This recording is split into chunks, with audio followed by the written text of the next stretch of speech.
Assalamu alaikum warahmatullahi wabarakatuh. Title बच्चों इस class 8 क्योंकि इस और पर lesson reaching the edge of adolescence तम लेसन लास्ट टॉपिक पूरा एड्रेनल ग्लैंड्स जिसको मैंने आपके साथ कल उसके बारे में हमने बात की और बड़े डिटेल में बात की। तो आज हम इसी जो लेसन है इसी लेसन के क्वेश्चन का टेक्सचुअल क्वेश्चन, ठीक। तो इसका जो पहला टेक्सचुअल क्वेश्चन है वो क्या है What is the term used for secretions of endocrine glands responsible for changing changes taking place in the body? यानी एंडोक्राइन ग्लैंड मज यम सिक्रीशन नेरान तिमन क्या नाव? आपको ये बड़ा इजी क्वेश्चन है, इनका नाम है hormones. The answer of the first question is hormone short में यम एंडोक्राइन मज सिक्रीशन तिमन hormones. So the answer of the first question is just hormones, right? It is sufficient. Otherwise, you can write like this: the term used for the secretion by endocrine glands is called hormone. Simple with hormones. पहले question का answer क्या है? Hormone. पता दोयम सवाल define adolescence. अश कर define कुस adolescence? The period of life when body undergoes changes leading to reproductive maturity is called adolescence. यानी सो वक्त यथ मज सानी बॉडी मज तब्दीली और वो तब्दीलियां हमें रिप्रोडक्टिवली मिच्योर करती है, उनको हम बोलते हैं एडोलसेंस, जिसके बारे में मैंने आपसे पहले भी आप जानते हो उसके बारे में। In fact we talk about this adolescence at length and I told you about those changes as well.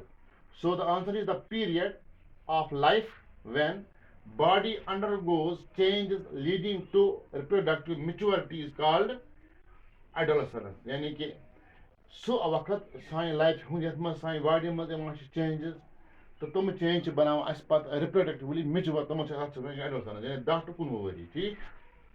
पे ब्या question number third what is menstruation? Menstruation क्या एक्सप्लेन कर तुम वो मे ओतर इस menstruation it is subject to the fertilization. सह क्या मतलब गो? अगर फर्टिलाइजेशन तेल गस मेंस्ट्रुएशन क्या, अगर नहीं फर्टिलाइजेशन गस की तेल गस मेंस्ट्रुएशन यानी तेल गस ब्लीडिंग।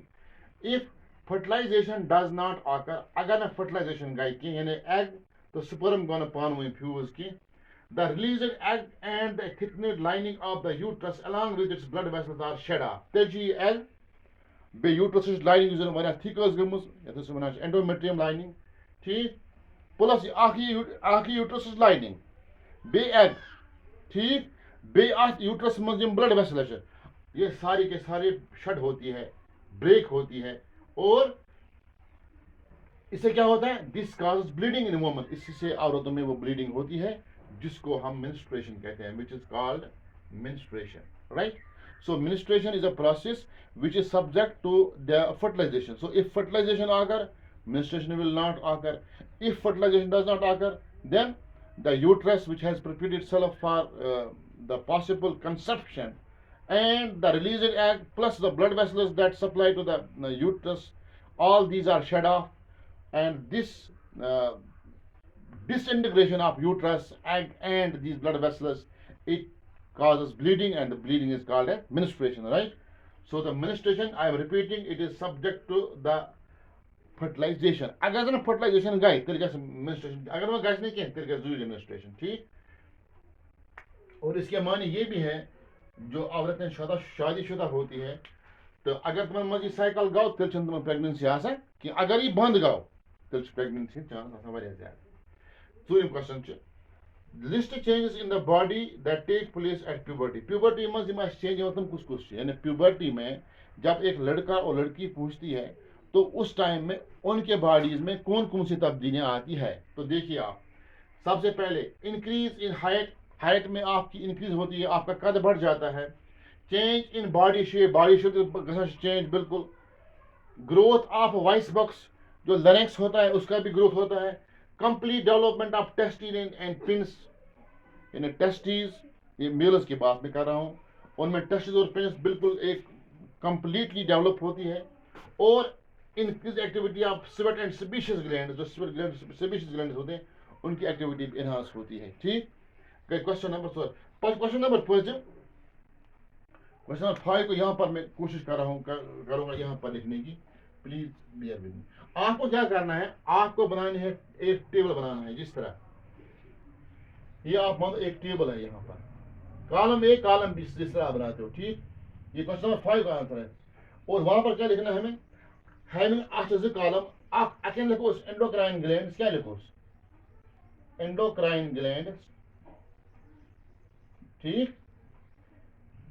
और यहां पर लिखेंगे हम हार्मोन, ठीक। यानी उस लिखो एंडोक्राइन ग्लैंड में नाव एम जिस हार्मोन लिखो नेम साइड से नाव, ठीक। वो golden endocrine gland, I will use black pen for the hormones and I will use the green for endocrine gland. The first endocrine gland is adrenal gland. So Rathipur, adrenal gland, ADRENAL, adrenal gland, GLAND gland. इससे जो hormone है उसको क्या बोलते हैं, adrenaline, ADRENALIN, adrenaline, ADRENALINE, adrenaline. इसे और दूसरा कौन लिखेंगे हम, आज लिखन एंडोक्राइन ग्लैंड इन नाव पद युस तमाम हार्मोन से लिखो नेम साइड। ये क्वेश्चन नंबर 5 की मैं बात कर रहा हूँ, जो अपनी किताब से आप देख सकते हो, ठीक है ना। तो जैसे हमारे पास एक और हार्मोन है ओवरी, ओवरी से क्या निकलते हैं, इससे निकलता है हार्मोन, उसको क्या बोलते हैं, that is called as estrogen, ESTROGEN, estrogen. इसी तरह टेस्टीज है, ये ग्लैंड, इससे जो हार्मोन उसको क्या बोलते हैं, टेस्टोस्टेरोन, टेस्टोस्टेरोन, राइट। फिर हमारे पास एक और ये हार्मोन, ये ग्लैंड है जिससे क्या उसको हम क्या बोलते हैं, जैसे हमारे लिखना एड्रेनल ग्लैंड से क्या निकलता है, एड्रेनलिन, ओवरी से एस्ट्रोजन, टेस्टीज से टेस्टोस्टेरोन, और फिर थायराइड ग्लैंड से thyroxine, thyroid gland, THYROID, thyroid, GLAND gland, इसे निकलता है थायरॉक्सिन, THYROXINE, थायरॉक्सिन, ठीक। और फिर है एक पांचवा, इतने भी अगर आप इतने भी लिखोगे दे आर एनफ, राइट। मगर हम लिखेंगे कुछ और, पिट्यूटरी ग्लैंड, इसको तो मैंने पढ़ा था आपको, pituitary gland, PITUITARE, pituitary gland से कौन सा निकलता है हार्मोन, जरा बताइए आप। दो हमें काफी निकलते हैं, हम लिखेंगे यहाँ पर सिर्फ FSH, फॉलिकल स्टिमुलेटिंग हार्मोन, और LH, लुटिनाइजिंग हार्मोन, ठीक। इसके बाद एक और लिखेंगे, जैसे हमारे पास है पेनक्रियास, इसको भी मैंने पढ़ा है ना परसों आपको, पेनक्रियास से निकलते हैं 3, तो हम लिखेंगे यहाँ पर सिर्फ एक इंपॉर्टेंट हो, insulin, INSULIN, right. So we have been able to attempt 5 questions, 5 textual questions, right. तो इंशाल्लाह अगले क्लास में हम जो इसके रिमेनिंग क्वेश्चन है वो करेंगे। आज के लिए बस इतना ही। आप इन क्वेश्चंस को अगर आपको जूम भी करना पड़े, जूम भी कर सकते हो आप इस वीडियो को, तो इस तरह आपको ये क्वेश्चंस भी वहां पर दिखा, आंसर भी अच्छी तरह से दिखाई देंगे। क्वेश्चंस के लिए आप अपनी बुक को रेफर कीजिए, ठीक। वहां पर जो है ना पेज नंबर 130, उस पेज को आप रेफर करो और वहां पर आप इनके आंसर क्वेश्चंस देख सकते हो। क्वेश्चंस आप किताब से दे लो और आंसर यहाँ पर मैंने लिखे हैं। Thank you very much.